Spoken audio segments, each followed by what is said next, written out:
In a small, dusty tavern, nestled in the shadow of a decaying city, sat a man whose face had not known the touch of youth for over 1,000 years. His skin, once full of vigor, had long since surrendered to time, now marked with deep lines that crisscrossed his face like the dry veins of an old tree. His eyes, too, bore the weight of eternity, eyes that had seen civilizations rise and fall, lovers bloom and wither, and wars that had consumed countless souls. He was not a man, but an elder, a relic, an anachronism trapped within the relentless grip of immortality. The elder was alone at a weathered table in the corner of the tavern, his back hunched as he stared into a mug of ale that had long lost its taste. He had no interest in drinking it anymore. His fingers, long and thin like those of a corpse, traced the edge of the cup in slow, deliberate circles, lost in thought. Around him, the tavern was filled with the noise of laughter and conversation, but the elder's mind was elsewhere. He had lived through so many epochs, witnessed countless faces fade into oblivion, and felt the sting of every loss. The one thing that had never changed was his cursed immortality, a gift from some cruel god or perhaps a forgotten bargain. In the beginning, he had relished the endless opportunities, the chances to learn, explore, and grow. But now, with the weight of 1,000 years upon him, he found only regret. "I've lived too long," he muttered to himself. "Too many years, too many lives, and none of them were worth living forever." The tavern's door creaked open, cutting through his reverie. The cold wind swept in from the night, and with it, a figure stepped into the room, a man dressed in an impeccably tailored suit, with sharp eyes that gleamed with an unnatural intelligence. The stranger's presence caused the room to fall silent for a moment, as if the air itself had grown tense. The elder didn't look up. He had grown used to strange figures entering his life, their offers of salvation or redemption often shallow and fleeting. But this man, he could sense, was different. "Mind if I join you?" The stranger's voice was smooth, like silk brushing against the skin. He didn't wait for a reply before taking the seat across from the elder. For a moment, there was silence, broken only by the crackling of the fire in the hearth. The elder finally lifted his gaze, his eyes narrowing as he studied the stranger.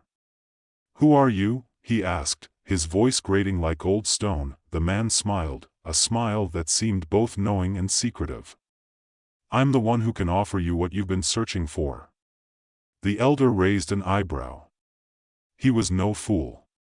He had heard such lines 1,000 times before, each one more hollow than the last. "And what is it I've been searching for, exactly?" "Redemption," the stranger said simply. "Or rather, the chance to rewrite your past, to make peace with the eternity that has consumed you." The elder snorted bitterly. "Rewrite my past? I've lived too many lives to believe in such foolishness. What could you possibly offer me that would make any difference?" The stranger's smile widened. "I can offer you a deal. A chance to erase your regrets, to undo the curse of immortality that weighs on your soul. All you have to do is give me something in return." The elder studied him carefully. He had heard of such deals before, people promising the impossible, offering glimpses of hope where none existed. But the man's eyes, calm and unblinking, held a strange allure, a certainty that made the elder pause. "What do you want?" he asked, his voice quieter now, laced with the faintest trace of curiosity. The man leaned forward, his voice dropping to a conspiratorial whisper. "I am a time merchant. I deal in time, your time, to be precise. If you're willing to give me all the time you have left, I will offer you redemption. A fresh start, a chance to change everything. All you have to do is accept." The words hung in the air like a challenge. The elder's mind raced. What did it mean to give up all his time? He had lived for so long, but in that moment, the weight of it all seemed unbearable. He had become a prisoner of his own existence, locked in an endless cycle of unfulfilled promises and regret. What was 1,000 years of life if it led only to emptiness? Why would you do such a thing? The elder's voice was skeptical now.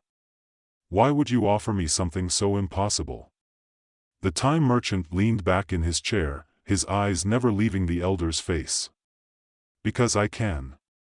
Because I am the keeper of time, and time, like any commodity, must flow. You have too much, and I have a use for it. But what you do with the time I give you, well, that's up to you. The elder felt a shiver run down his spine. Something about the man's words rang true, as if he were speaking not just to the elder, but to something deeper inside him, a truth that had been buried for centuries. What happens if I say yes? The elder's voice trembled slightly, but he didn't flinch. The time merchant smiled, a knowing gleam in his eyes. Then I will take all your remaining time and offer you one chance to change your fate. To undo your regrets, to live as you wish. But understand this, once you accept, there will be no going back. The elder's heart raced. Could it be? Was it really possible to find redemption after all these years? To be free of the burden that had haunted him for so long? He leaned forward, his mind made up. I accept. The time merchant's smile widened, and with a flourish, he placed his hand on the table, his fingers brushing the surface lightly. A soft glow emanated from his palm, and the world around them seemed to blur, as if time itself were bending to the will of the merchant. The elder's vision faded, and for a brief moment, he felt a strange sense of weightlessness. Then, as quickly as it had begun, the sensation disappeared, and the elder found himself standing on a familiar street, a street he had not seen in 1,000 years. The world around him was unchanged, yet something felt different. The buildings, the faces of the people moving about, everything was the same, but not. It was as if he had stepped into the past, but something was missing. He felt a strange disorientation, a sense of déjà vu, as if he were seeing his own memories play out before him in real time. Where am I? The elder whispered to himself, though he knew the answer. The sound of a voice cut through the confusion. Hey, old man. Watch where you're going. He turned to find a young man, no older than 30, standing in his path, shaking his head as if annoyed by the elder's sudden appearance. The elder stared at him for a moment, the recognition hitting him like a punch to the gut. This was him, the younger version of himself, the man he had once been before the centuries had worn him down. The world had indeed changed, but he had not. He was no longer just an observer, he was caught in the web of time, unable to escape his own past. The elder stood frozen for a moment, staring at the younger version of himself who had just spoken. The words hit him like an echo from a past he thought he had long since escaped. His heart thudded painfully in his chest as he realized what was happening. He wasn't simply revisiting the past, he had been sent back to it. Back to the time he had once known, but now, from the perspective of the man he had become. Trapped in the very cycle of time he had hoped to escape, the young man, the version of himself from 1,000 years ago, was staring at him with the kind of dismissive impatience that only the young can muster. The elder watched as the younger man shifted his weight from one foot to the other, ready to move on with whatever triviality had occupied his attention before the strange, old man had appeared. Don't just stand there, you idiot, the younger version of himself muttered, you're blocking the way. But the elder couldn't move. His mind was racing, thoughts colliding in a chaotic storm. He had been so sure that he had made the right choice, that somehow, through this deal with the time merchant, he would escape the never-ending torment of immortality. Yet, here he was, standing before himself, a man who had no idea of the 1,000 years that awaited him, a man whose life would become a meaningless, cyclical spiral of regret and unfulfilled desires. He knew what came next. He knew every detail of his past, every heartbreak, every triumph, every failure. And yet, standing here, facing his younger self, he felt like a spectator, helpless to change anything. Was he to live through it all again? Every miserable moment? Every chance for redemption slipping away as if time were mocking him? Excuse me, the young man repeated, raising an eyebrow. Do you need something? The elder blinked and shook his head, snapping back to reality. He wasn't entirely sure what to say. Could he speak to his younger self? Should he try to change something, warn him of the fate that awaited him? A part of him wanted to reach out, to slap some sense into the man who stood before him, to tell him the weight of the 1,000 years that were about to crush him. But he knew that wouldn't work. Time wasn't like that. It didn't bend to the will of the desperate. I'm sorry, the elder said finally, his voice strained. I just thought I thought I knew you. The words felt hollow as they left his mouth. The younger man gave him a quizzical look, clearly deciding that the old man was simply out of his mind. Well, whatever. Move along, Grandpa. He turned, walking past the elder without another word. The elder stood there, watching as his younger self disappeared into the flow of the bustling street. He could almost feel the pain in his chest, the sharpness of regret that had gnawed at him for so long. He had seen his life unfold before him 1,000 times in his mind, but never like this, never with the knowledge that the endless loop had already started again. The elder took a deep breath, his heart still racing. He had been given another chance, but what did it matter if he was stuck in the same place? The same moment. Trapped. There had to be more than this. He had to find a way to break the cycle, to escape the loop. But how? He looked around, seeing the familiar streets he had walked down 1,000 times before. The buildings, the faces, the sounds, they were all the same. He knew the people, he knew the paths, but none of it mattered. It was all just a repetition of what he had already experienced. Time wasn't flowing forward. It wasn't changing. It was stuck. That he suddenly felt the weight of the time merchant's words crash over him once more. Once you accept, there will be no going back. The merchant hadn't told him everything. He had thought the deal was simple, a chance to rewrite his past, to find redemption. But in reality, the cycle was never meant to be broken. It had always been this way. The time merchant had offered him not redemption, but a return to the beginning. The elder's hands clenched into fists at his sides, frustration building inside him. He needed answers. He needed to understand.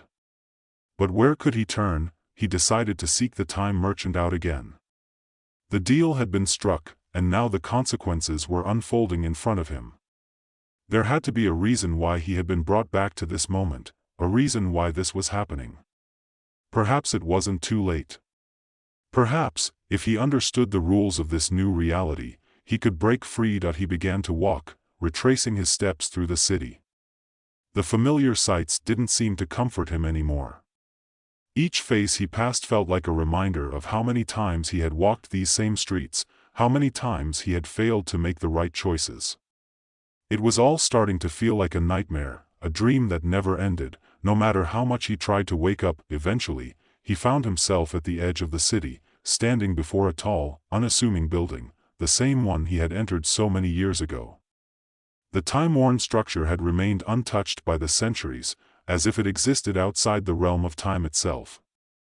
He stepped inside, the door creaking open with a sound that seemed far too loud in the silence of the building. The interior was just as he remembered it, dimly lit, filled with rows upon rows of clocks, some old, some new, all ticking away in perfect harmony.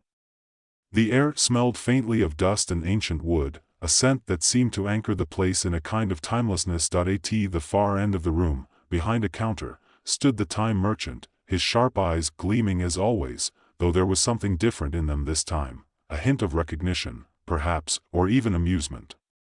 He had been waiting for the elder, just as he always had. I knew you'd return, the time merchant said, his voice smooth and even, betraying no emotion. I knew you wouldn't be able to resist. The elder's heart tightened. What have you done to me? He demanded, his voice shaking with anger. I didn't ask for this. I wanted redemption. A chance to change. But you've thrown me back into the same cycle.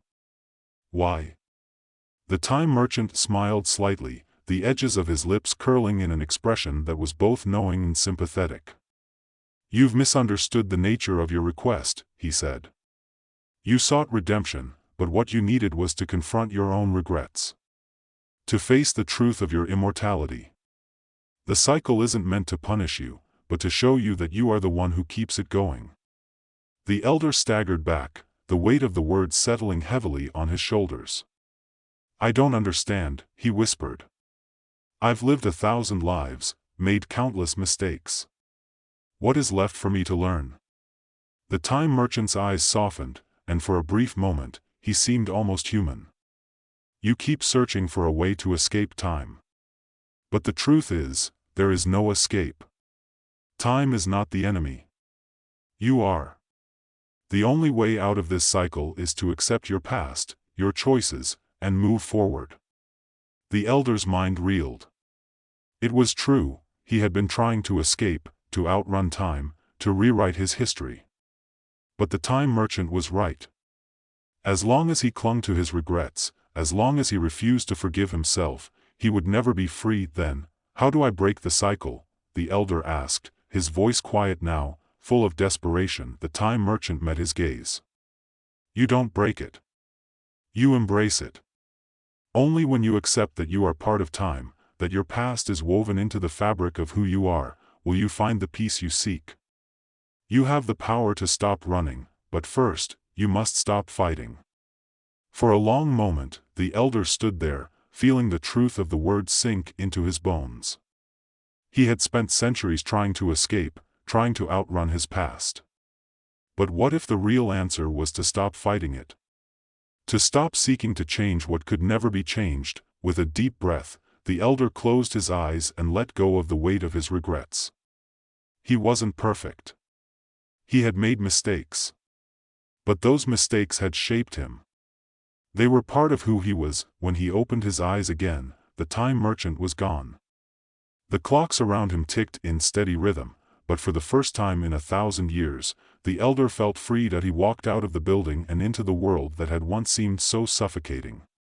The streets, the faces, the passing of time, they no longer held him captive. He had finally understood that redemption wasn't about escaping the past.